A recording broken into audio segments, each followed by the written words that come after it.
Some of the unexpected champions that are absolutely boosting the hell out of my free-to-play account, man, or at least are about to boost the hell out of my free-to-play account, man. Some of them only sitting at 4 stars. What is up, guys? This is Corb. It's going to be a little bit of a free-to-play account update video, hitting some missions, hitting some Doom Tower, and spotlighting some other champs that are boosting the hell out of me right now, man. Very, very budget champs as well. Now, first things first, clearing Scarab King with this team. Isn't it absolutely glorious, man? It's the most budget team that you can possibly build, man, for taking on the Scarab, and it all revolves around Metal Shaper. Hey man, before we get into the team and how this is actually going to work out for us, if you're looking to start off a new raid account, man, and join me in my free-to-play adventure, my free-to-play challenge on my alt account right here, man, make sure to get that done with the best start possible by using my beginner promo link, which you could always find down below at the top of the video description box, man.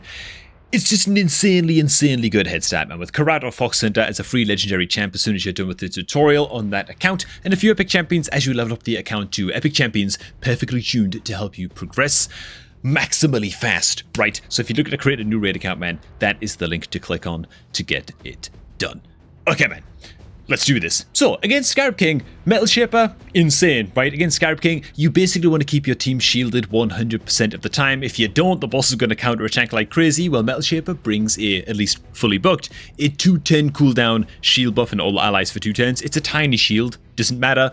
Point is, it's 210 duration, and it's on a 210 cooldown, meaning as long as Metal Shaper is the fastest champion on the team, the boss will, well, we'll never ever attack into the boss while we don't have a shield active, right? We're running a Haikatoon in the team as well for increased speed buff and for the speed aura. She also brings decreased speed on her A1, which can be crucial for getting through Scarab King against certain floor stages. We're then running Armager and Elfguard as 2 extremely budget 10 meter controllers. Elfguard, one of like the unsung heroes. She's only level 40 on this account, and oh god, she's not actually fully booked. I'm gonna have to throw like a rare skill book into the Elfguard, man. Great 10 meter control though. On the C2, obviously 210 cooldown, 50% 10 meter decrease against the enemy's current 10 meter. Oh my god, I actually didn't have any rare skill books to book up the Elfguard, so I just pulled about 30 mystery shards, and there she is, man. We get a chance now at upgrading her A2. Oh, come on, man. It's a 50-50. Please just go into the A2, please. Oh, thank Christ. Okay. Lovely, we can get on with the video now. That was a close one. Anyways, then the Alice is just in this team. It could be any old damage dealer, really, but she's just there to help us annihilate the waves. That's really it, and so let's do this, man. The hope is that the Alice just one-shots everything here. Lovely, which she does get done, so that's great. I've also got the team AI set up so that the Haikatoon is not using her increased speed, and that the Metal Shaper is not using his shield skill either before we get to the boss. Ooh, might actually get an attack in here against one of the mobs. Okay, never mind. Getting through the mobs with this mega budget team can be like the hardest thing, like the biggest part of the challenge, if you like. Okay, wow, hang on. Why is the Haikatoon faster than the Metal Shaper? Let's just end battle real quick. He's literally 3 speed faster than her. Like, I'm looking at the numbers right here, man. Is one of her masteries giving her a speed boost because she got a kill against one of the mobs? That would be a negative. It's possible I'm just sleep deprived as hell after yesterday's video. Staying up all night meant to push that tournament, and I'm just not seeing why the Haikatoon is faster than the Metal Shaper there, but I've switched out their gloves to something a lot slower, so now the Metal Shaper is actually attacking in first. I don't know if that's possible. How was the Haikatoon moving before the Metal Shaper there when he was 3 speed faster than her, man? It was happening against the waves as well. Well, never mind. All that matters now is that we're getting to the boss to demonstrate this build. There goes the shield on the Metal Shaper. That's a huge deal. And now it's just up to our 10 meter controllers to stay on top of the boss. The Impale comes out, man, from the Elfguard. Okay. We might need the decreased speed here to land from the Haikatoon. It's only a 25% chance that A1 isn't booked. And so it looks to me like we're going to have to do this run a couple times until the decreased speed lands from the Haikatoon. It's a pain. It's a pain, man. But we only have to beat it once. You know what I mean? Okay, here we go, man. 4th time's the charm. And we do actually land the decreased speed now. Okay, so that's it. The team should basically be up and firing now as long as it is fast enough, right? We get the increased speed come in from the Haikatoon. Now, hopefully, we're just moving fast enough to be able to get the job done here.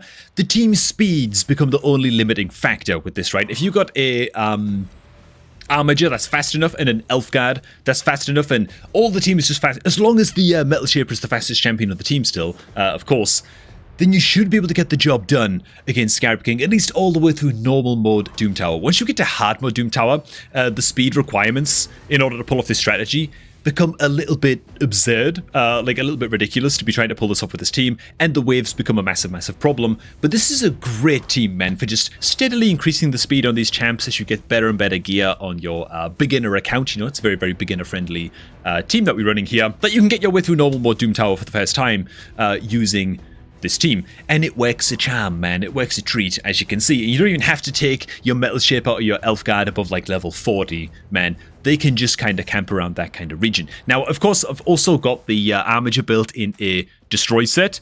That's very important as well. Oh, bloody hell, the boss is going to get a turn. We're not fast enough. Question is now, do we still have what it takes to get this done? Oh, if the metal shaper can live, he can't. Bloody hell. Oh, it's actually the elf guard that's running very slow indeed. Okay. How embarrassing, man. 150 speed elf guard? Yeah, not going to be quite enough. Let's even bump it up by like 20 or 30. Oh god, please don't triple resistance roll me, man. It's only a flat stat pair of gloves, man, but it will do just fine at rank 12 for the elf guard. Okay, so she loses a little bit of accuracy. I think it's still enough for the lower levels of Scarab at least. It goes up to 175 speed, man. Gotta count for something. Anyway, as I was saying, man, see, just as easy as that, man. Just increase the speeds a little bit, man, and you're good to go, right? Probably, hopefully in this one. But yeah, having at least the elf guard or the armature, or even like your big main damage dealer built in a destroy set is going to be absolutely crucial for breaking down the boss's purple shield stack health bar thing, which once this thing gets destroyed, the boss just starts taking ridiculous amounts of damage. And so, yeah, that's it. That's the team. Nice and easy, you know what I'm saying? Also, just another reason, man, to build Haikatoon, by the way. I swear to God, man, it's the most slept-on little freebie epic champion in the game, this gal right here. When it comes to the epic freebies, I think Haikatoon is great. I think a speed aura in all battles has way more uses than people give it credit for in the early game, where you're desperate for options like this. The fact she brings decreased speed on the A1, the fact that this boss would not be doable at all. With this little team without Haikatoon on my account right now, you know. Of course, these are the champions I could get, but in the early game, you don't have those options, you know. So having at least a level 50 Haikatoon is just such a huge deal. But yeah, as you can see, Elfguard, unbelievable 10-meter controller, boss is on his way down. Very nice. Bombshunkle, finish your end, Scarab King's dead, and let's all have a party or something. What do we actually get for killing this? A 4-star chicken? Very nice, man. Next tier of Doom Tower rewards are ours. Next up, man, the Dreadhorn Bommel team, and a champion that I always take up to 6 stars, or at least I have so far 100% of the time on any free-to-play accounts that I've made over the past year. Master Butcher, this guy and his passive healing against Dreadhorn Bommel. I've actually built him out in, I'm going to show you real quick, regeneration set, but when attacked, heals all allies equal to the amount of damage taken.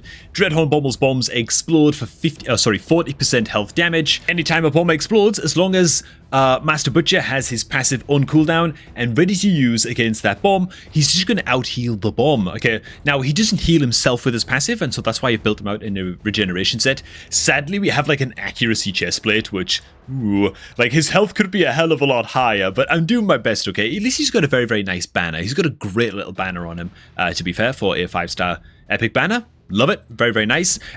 Immortal gear, regeneration gear. His job is simply to be relatively fast. He's only 166 speed, but I'm doing my best, okay, based on the gear that I've got. His only job is to be relatively fast and get his heal off. Usually I find Master Butcher plus one other solid healer, like a Rector. Maybe you could get away with like an Ugo or something as like another off healer or something in this boss. For an early game option, early game account, trying to get through normal mode Doom Tower for the first time, this is just a happy little team. This is only first stage Bommel, of course, so I know it's nothing absolutely mental, but I'm going to show this team in action anyway, man, because this guy. Okay, so I'm running this team actually without the Alice and with the Jetney instead, just so that I can kind of demonstrate. I'm just trying to slow down the fight a little bit and just show that the power that this little healing duo can have, right? The Master Butcher plus basically any other healer on this team can do this job in normal mode Doom Tower. There comes a point where you need the team to be running quite fast so that you can stay ahead of the bombs and stay ahead with healing, and it gets more and more challenging. So I would also recommend, honestly, manualing this fight if you're going to be using the strat with the Master Butcher so that you can time your heals a little bit. I find that it's pretty helpful, at least. Anyways, man, you can notice as the bombs explode, the Master Butcher is basically going to out-heal the first of the bombs that explodes completely. In fact, the bombs are about to go off just now, or any second now at least. And as one bomb explodes, Butcher actually just out-heals the entire first bomb, and so the second bomb does a big chunk of damage, but it's not enough to actually finish us off, right? And now we can come in with a Rector Dreth's heal. It's kind of like a second heal after the fact right here. Top us back on up. And now we're back to cooking. You know what I'm saying? It's just a great little healer duo. Again, this is only the first stage of Bommel. I mean, trade secret. You can just run like 3 or 4 nukers in your stage 1 Bommel team and just clap his cheeks. And you can just kind of bum rush the guy and just annihilate him and just not worry about the mechanics. Fair enough, you know. Again, I've slowed this run down by putting in Jetney just to slow things down a bit so I can actually show the healing in action. But Master Butcher, he's going to come in clutch later on against harder stages of Dreadhorn Bommel. Morag as well is already paying dividends, to be honest. I'm already starting to use it in a couple of teams. I'm not happy with their speeds. I do need to go ahead and just farm up some better artifacts for her. I've kind of shoehorned in a crit damage gauntlets build a little bit. She's a little bit over crit rate. His speed is really, really suffering. But yeah, this is a champion that I fully booked on up.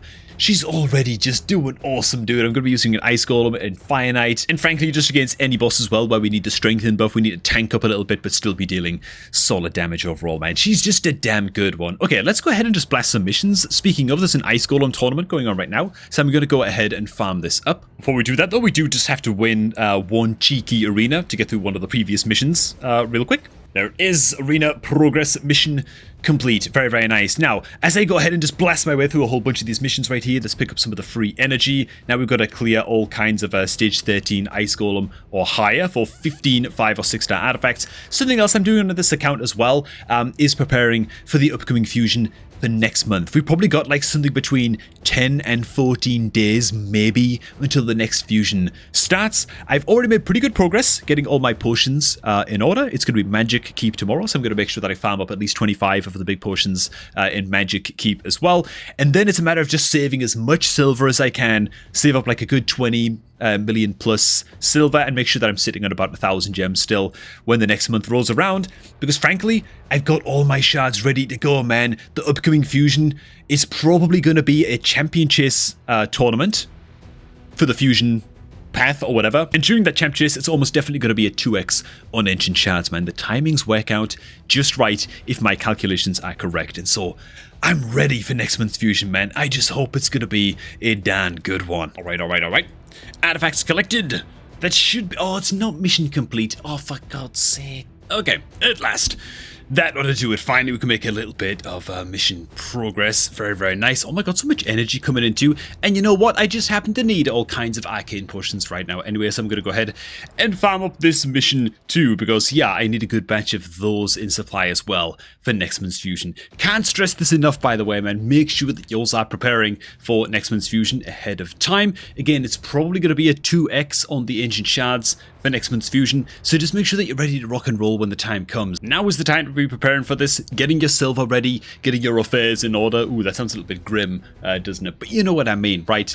That's why I chose to blast these missions today as well, to get all this push and keep farming done. And alright, man, that should be the last of them, man. We've only gone and done it. Happy little progress update, man, in this video. Not too serious, just like to pop one of these videos out once every, like, week or two, something like that, and just reveal to you guys how things are going on the free-to-play account, man. And of course, a couple of hyper high value champs that are just really easy to get your hands on, man. It feels like I've built Metal Shaper and Master Butcher on every single free-to-play account that I make, man. Like I said. Hey, thanks for watching, guys. If you guys have got a crazy super high value, actually, my tier list is probably worth a shout out as well, man. But if there's any crazy super high value rare champs that you find that you tend to build out on main account, alt accounts, stuff like that, and you always get good value out of them and you never regret it, make sure to go ahead and pop it down below, man. Accessible champs like this can be very helpful to new players, I think, for progression and all of that. Thanks for stopping by. If you're looking to start off a new raid account, man, enjoy meeting my free-to-play adventure, things are going great. Make sure to get that done by using my beginner promo link that you can find down below at the top of the video description box, man. Hit that link, use it to create your new account, man, and all of the luxuries of the galaxy shall be yours. And then I'm going to catch all of you all just a tad bit later, man.